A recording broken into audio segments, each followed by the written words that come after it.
Bem, pessoal, vamos embora. Começar a nossa revisão, certo? Nossa revisão ela vai ser dividida, certo? Em algumas partes, para o vídeo não ficar muito longo, não ficar tão pesado, certo? E sem maiores delongas, vamos embora começar, certo? Em uma das nossas primeiras aulas, a gente falou sobre fontes, interpretação, integração e eficácia da norma trabalhista, certo? Então, vamos começar por aí, simbora. Bem, primeiramente, quando a gente falou sobre fontes normativas, aí eu disse para vocês em sala de aula, o que são fontes? Fontes de onde surge, de onde brota, de onde vem alguma coisa, né? Quando eu falo de fonte de água, aquela água, barulhinho, de onde surge aquela água. Então, quando eu falo de fonte normativa, eu estou perguntando de onde é que vem a norma, de onde é que ela surge, o que é que eu considero como uma norma, certo? E aí a gente falou sobre alguns conceitos básicos. Primeiro, fontes materiais. O que são fontes materiais? Toda aquela pressão, seja ela política, seja ela econômica, seja ela social, são as greves, enfim, todo aquele movimento que antecede a criação da norma em si, ok? Então, quando a gente falar de fonte material, certo? Eu não estou falando da lei, eu não estou falando do costume, eu não estou falando da jurisprudência, eu não estou falando da aplicação de uma norma coletiva de trabalho, nada disso. Eu estou falando de toda aquela força, de toda aquela pressão para a criação da norma, ok? Isso é fonte material, os aspectos políticos, sociais, econômicos. E a fonte formal? E a fonte formal, sim. Essa é a norma em si, certo? É a jurisprudência, é a lei, é um decreto, é uma medida provisória, é a Constituição, certo? Tudo isso vai caracterizar como o direito em si, que eu vou olhar e vou aplicar nos casos concretos, ok? Então, essa é a diferença entre fontes materiais e fontes formais. Surgem, então, duas teorias. Quem é que pode criar a norma? Quem é que pode criar a norma, certo? Se eu estou pensando aqui sobre fonte normativa, de onde surge, de onde brota, de onde vem a norma, eu vou perguntar, quem é que pode criar? Existe uma teoria que é a teoria monista de um, certo? Que uma só entidade pode criar a norma. Normalmente, a gente imagina logo quem? O Estado, certo? O Estado como detentor de um monopólio para a criação das normas jurídicas.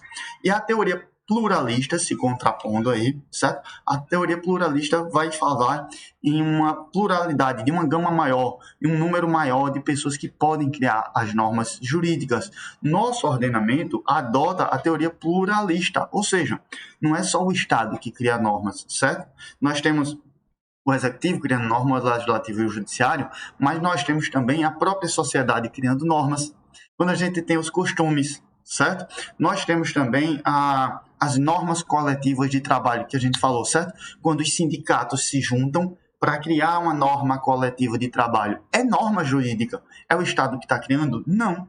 Certo? Quem são? São os próprios atores sociais envolvidos, são os próprios atores sociais interessados, sem a participação direta do Estado, ok? Então, nós adotamos a teoria pluralista, a teoria monista seria somente uma entidade, que seria o Estado criando normas, não é o que a gente adota a pluralista, nós temos várias fontes normativas, nós temos várias entidades criando normas jurídicas. Quando a gente está dentro de uma empresa que é criado um regulamento empresarial, aquilo é norma jurídica e não é o Estado que está criando. Quando nós temos um sindicato negociando com a empresa e criando um acordo coletivo de trabalho, nós temos aí o quê? Uma norma jurídica sendo criada por outra entidade que não é o Estado, certo? É uma negociação diretamente entre o sindicato e a empresa, por exemplo, ok? E as normas elas podem ser classificadas como autônomas ou heterônomas, que isso aí, esse conceito passa muito pelo que eu acabei de falar aqui, certo? Por quê?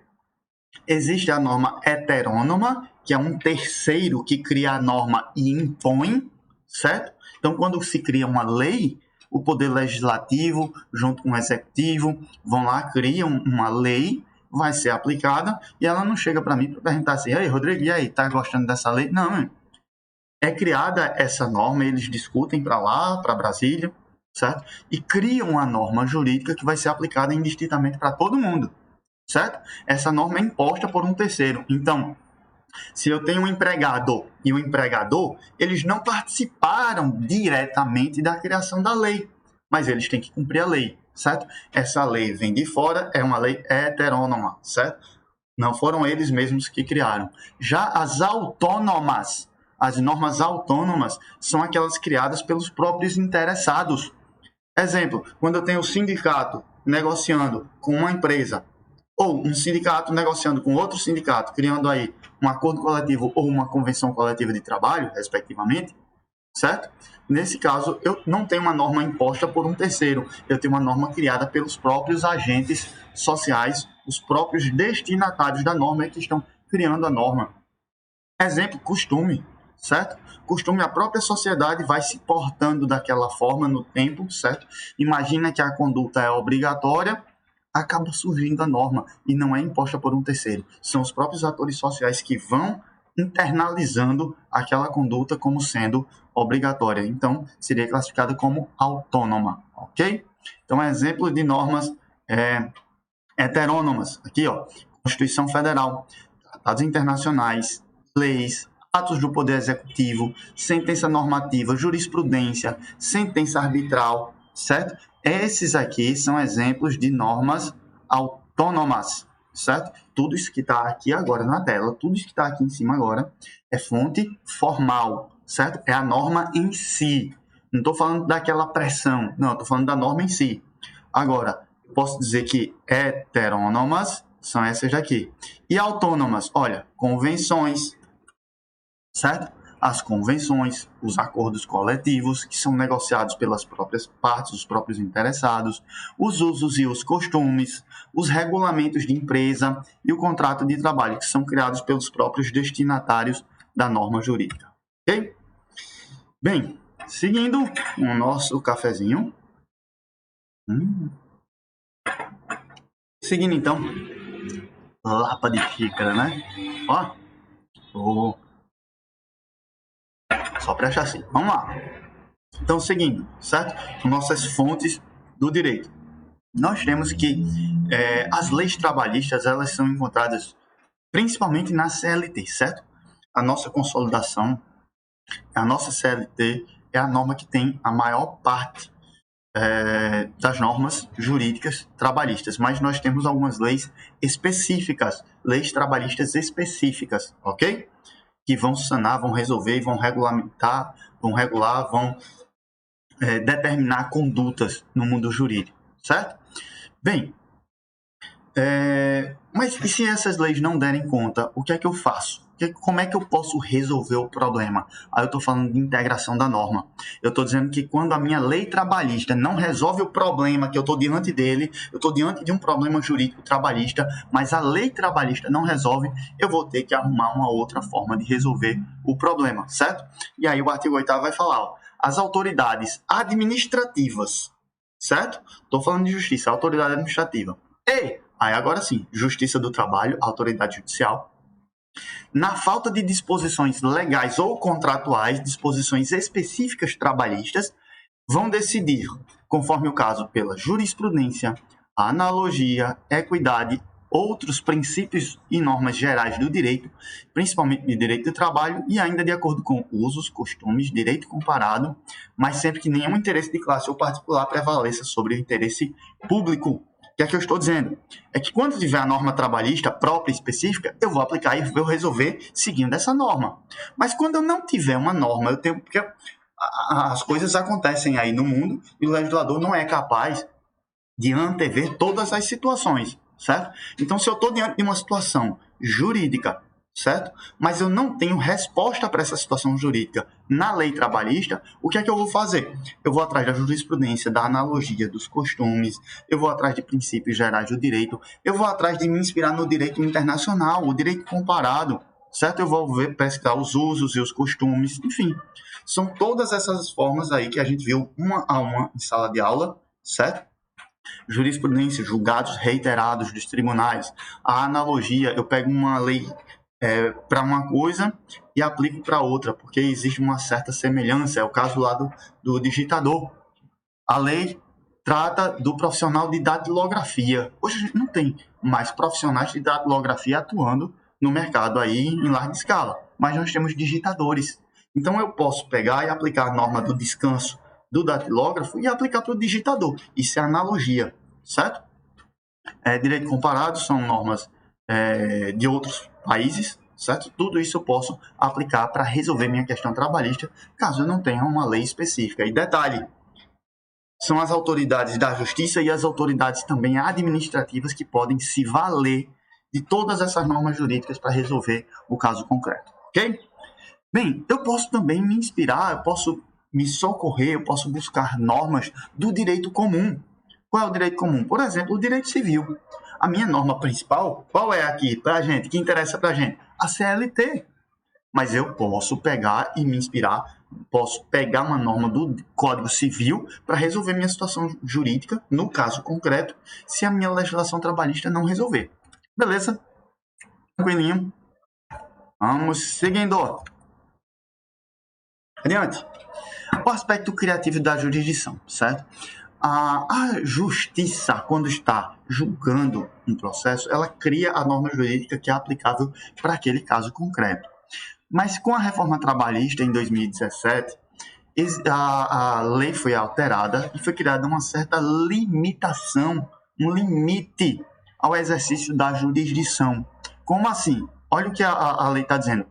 Súmulas e outros enunciados de jurisprudência editados pelo Tribunal Superior do Trabalho ou tribunais regionais do trabalho não poderão restringir direitos legalmente previstos, nem criar obrigações que não estejam previstas em lei. Ou seja, esse aspecto da criação de um direito pela jurisdição ficou sendo limitado. Por quê? Porque agora a lei impede expressamente que a jurisprudência, seja do Tribunal Superior do Trabalho, sejam dos tribunais regionais do trabalho, impede que a jurisprudência crie súmulas ou orientações jurisprudenciais no sentido de criar um direito que não esteja em lei ou de não aplicar, ou seja, de restringir um direito previsto em lei. Então, a gente tem que aplicar o que está na lei.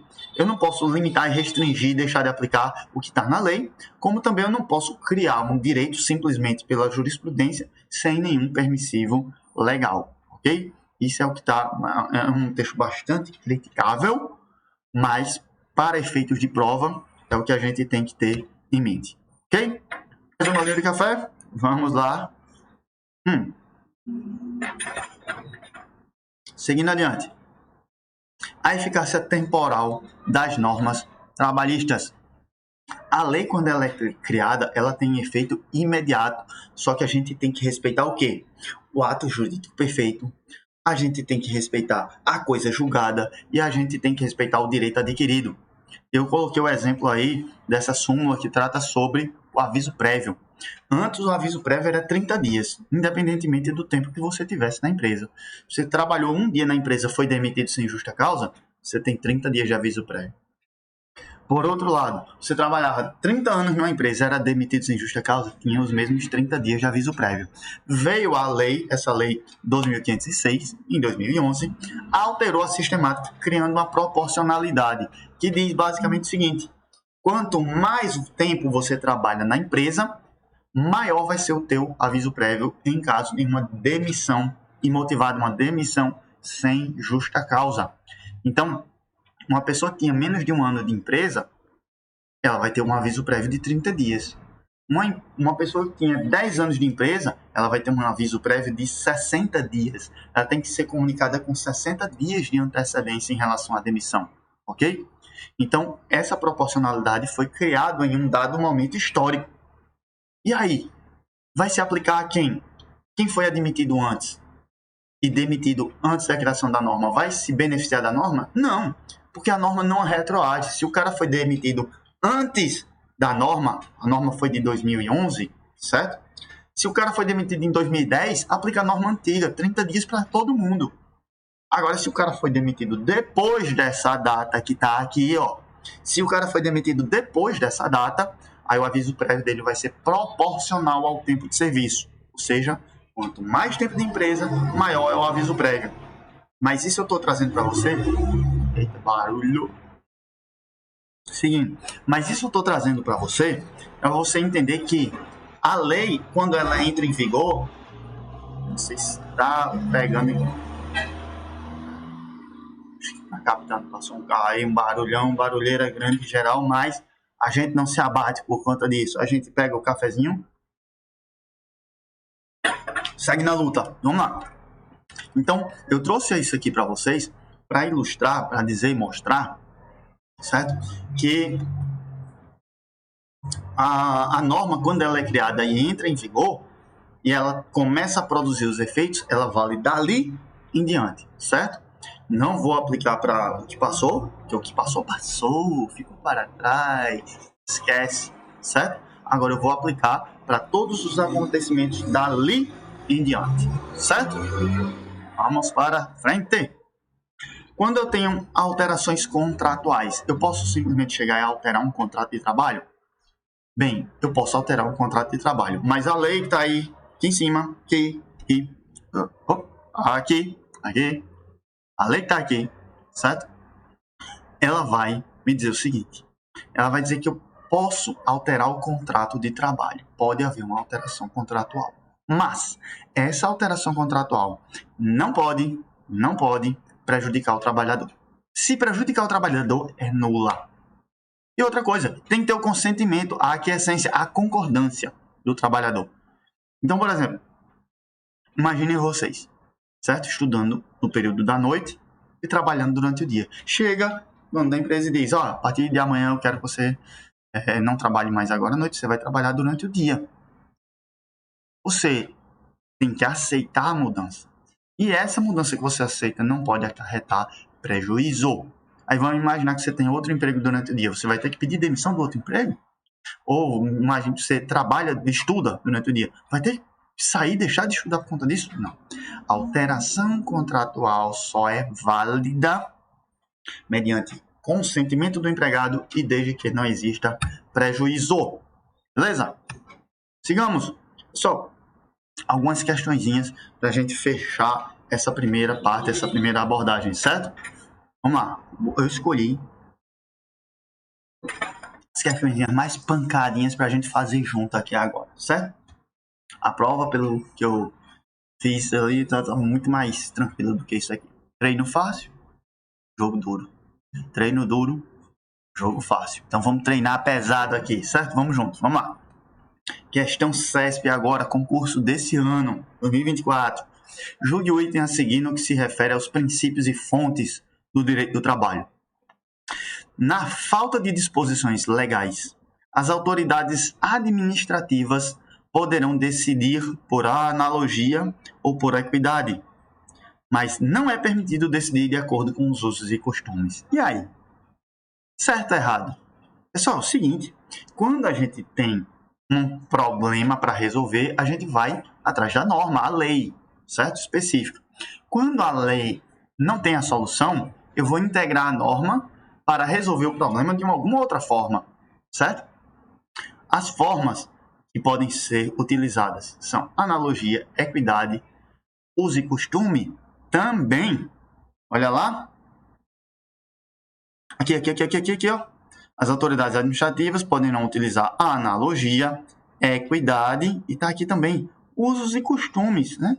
Ainda de acordo com os usos e costumes, certo? Então, quando a questão vinha tratando aqui na falta de disposições legais, as autoridades administrativas poderão decidir por analogia e equidade, beleza, tranquilo, fácil demais, podem sim.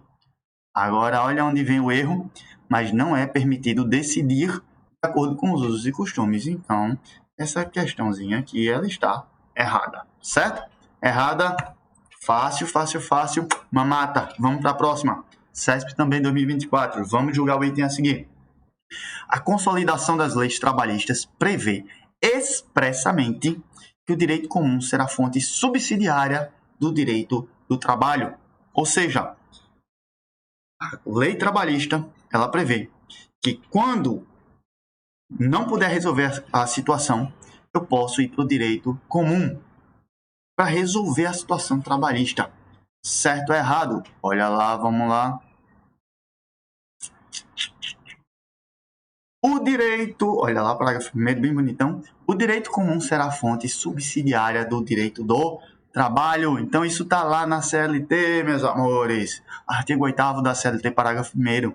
A CLT expressamente diz que eu posso buscar o direito comum para resolver uma questão trabalhista, certo? Então, quando eu digo aqui na questão, a consolidação prevê expressamente o direito comum poderá ser fonte subsidiária do direito do trabalho. Isso aqui está Certinho. Fácil demais, né? Fácil demais. Olha que eu disse que essas questões eram as difíceis, hein? Olha lá, vamos lá. Cafezinho. 2023. O estudo das fontes do ordenamento jurídico é essencial para captar causas, fundamentos e eventos que culminaram na exteriorização da norma jurídica. Caramba! O povo, para gostar de falar, difícil é esse povo do direito. Vamos lá. O estudo das fontes no ordenamento jurídico é essencial. É essencial porque estudar fontes é essencial, certo? Para a gente poder captar as causas, os fundamentos e os eventos que culminaram com a exteriorização da norma. Então, a gente tem que saber das causas, os fundamentos, ou seja, toda aquela pressão social, toda aquela pressão econômica, toda aquela pressão jurídica, toda aquela pressão política, tudo o que aconteceu. Para quê? Para que eu possa criar a norma e exteriorizar a norma. Certo? Então, vamos lá. A respeito da classificação das fontes no direito do trabalho, assinale a alternativa eu sempre recomendo, pessoal, grifa, bota em negrito, certo? Pedindo aqui a incorreta, então vamos ficar atentos, certo? Vamos procurar a incorreta. Letra A.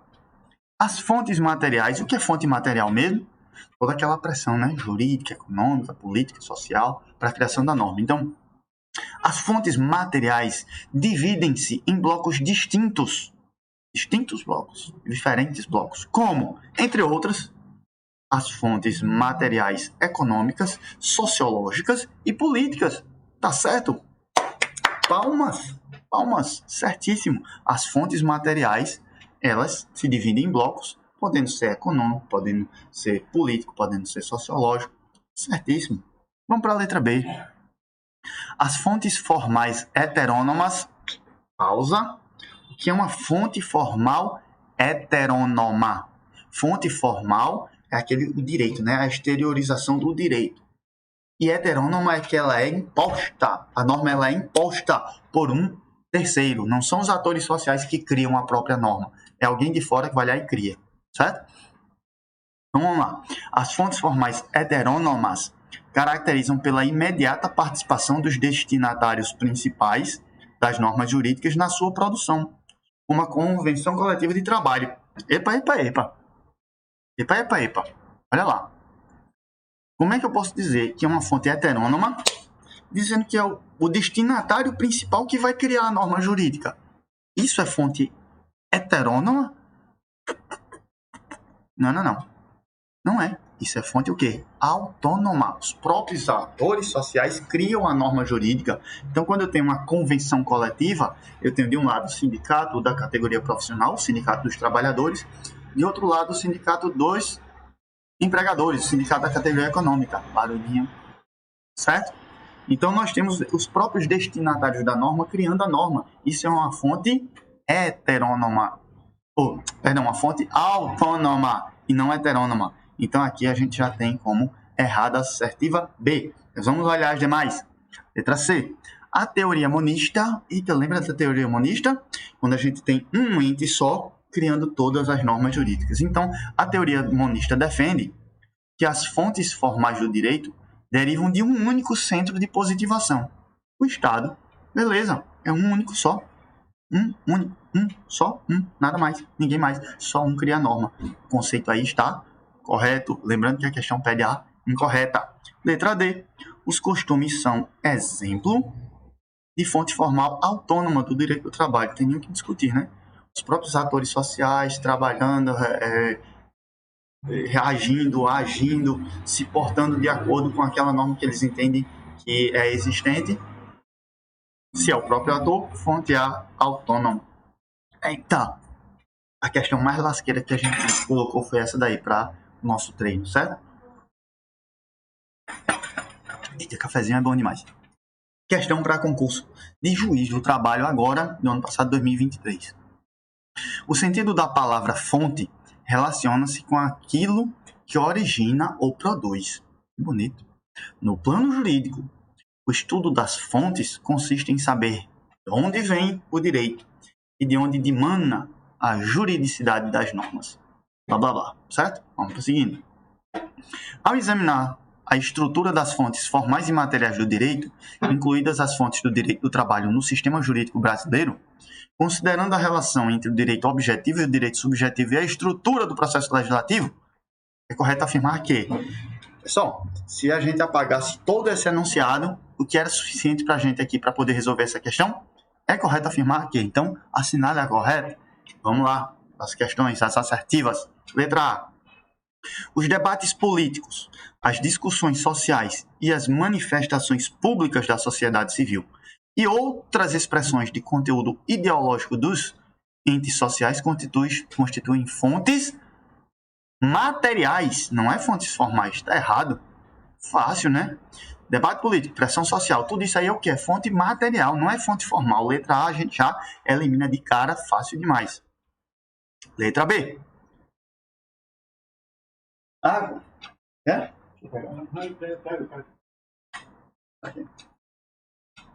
Letra B. A jurisprudência constitui. A jurisprudência constitui. Volta, peraí. A jurisprudência não constitui fonte formal do direito. Peraí, tá errado. É uma fonte formal, sim, certo? Espelha comportamento jurídico, espelha norma jurídica, é fonte formal, certo? Então, a gente já elimina, já a partir desse comecinho da assertiva. Vamos para C? O fenômeno da integração. Integração é preencher lacuna, certo? Então, o fenômeno da integração jurídica, preenchimento de lacunas no ordenamento jurídico, na omissão da lei, não é admitido no direito positivo brasileiro. Como não é admitido? Se tiver lacuna, eu vou deixar de resolver o problema? Não, se tiver lacuna na lei, eu vou integrar a norma indo atrás de quê? De analogia, de costume, de jurisprudência, de direito comparado, de tudo. Mas eu preciso resolver o problema, certo? Então tá errado. O fenômeno da integração não é admitido? Claro que é. Então só sobra a letra D. A Constituição da República, as leis complementares, leis ordinárias, medidas provisórias, leis delegadas, decretos regulamentares do Poder Executivo, súmulas vinculantes do Supremo, são considerados como fontes formais. Beleza. Pois por terem sua positividade relacionada com o poder legiferante do Estado. Perfeito. Certo? O Estado cria todos esses tipos aí de normas jurídicas, certo? Então, são sim fontes formais. Questão fácil, questão de direito de juiz, hein? Do trabalho, hein? Vocês já podiam estar aí pensando no concurso para magistratura do trabalho, hein? Trabalhar comigo, hein? Vamos lá? Quem topa? Vamos embora. Última questão aqui para a gente fechar. Quanto ao direito do trabalho e as suas fontes, julguem o item que segue. O direito do trabalho brasileiro constitui-se das seguintes fontes autônomas. Autônomas. O que é fonte autônoma? Os próprios destinatários criam a norma jurídica. Constituição é criada pelo próprio destinatário. Lei, tratado internacional, convenção internacional, regulamentos normativos e decretos da Presidência da República. Tudo isso a gente tem o quê? Que um terceiro está criando a norma que vai ser aplicada para a galera. Não é a galera que está criando a norma. É o Estado que está criando a norma. Isso aí é o quê? Quando um terceiro, o Estado, cria a norma jurídica. Não é a própria galera. Quando é a própria galera, a galera é autônoma. A galera cria por si. Nesse caso aqui, como é um terceiro, é uma fonte heterônoma. Gabarito aqui, então, errado. Beleza, pessoal? Então, a gente fecha aqui o nosso primeiro bloco, certo? De estudos. A gente fecha aqui o nosso primeiro bloco de estudos. A gravação aqui da nossa revisão para a prova, beleza? Vamos lá, se ligando e vamos juntos. Valeu, galera!